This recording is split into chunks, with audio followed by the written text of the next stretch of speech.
नमस्कार दोस्तों, भारत का विक्रांत एयरक्राफ्ट कैरियर बनकर पूरी तरह से तैयार है।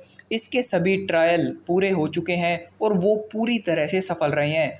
अब बस आने वाली 15 अगस्त को इसे आधिकारिक तौर पर भारतीय नौसेना में शामिल कर दिया जाएगा, जिसके बाद ये भारत की समुद्री सीमाओं की रक्षा करेगा और इसके होते हुए किसी भी देश की हिम्मत नहीं होगी कि वो भारतीय समुद्र में घुसपैठ करे।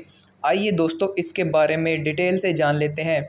अभी भारत के पास सिर्फ एक एयरक्राफ्ट कैरियर है और वो है भारत का आईएनएस विक्रमादित्य, जिसे भारत ने रूस से खरीदा था। इस पर मिग-29 फाइटर जेटों को तैनात किया जाता है और अब आईएनएस विक्रांत भी भारतीय नौसेना में शामिल हो जाएगा।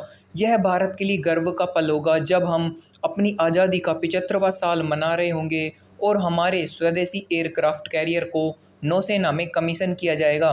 दोस्तों, आईएनएस विक्रांत को बनाकर भारत ने इतिहास रच दिया है, क्योंकि दुनिया में सिर्फ कुछ ही देश हैं जिनके पास अपने खुद के एयरक्राफ्ट कैरियर डेवलप करने की क्षमता है। इनमें अमेरिका, फ्रांस, रूस, ब्रिटेन और चीन जैसे देश शामिल है और भारत भी इस लिस्ट में शामिल हो चुका है, जिसके पास एयरक्राफ्ट कैरियर बनाने की तकनीक मौजूद है। भारतीय नौसेना को इस एयरक्राफ्ट कैरियर की काफ़ी समय से ज़रूरत महसूस हो रही थी, क्योंकि चीन से भारत को समुद्र में लगातार चुनौतियां मिल रही है और चीन के पास 3 एयरक्राफ्ट कैरियर मौजूद है। भारत भी विक्रांत को बनाकर चीन की चुनौती को टक्कर दे रहा है।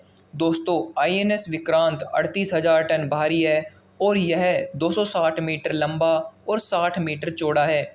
इस पर 55 फाइटर जेटों को तैनात किया जा सकता है। इससे आप जान सकते हैं कि ये अपने आप में एक चलता फिरता एयरबेस है।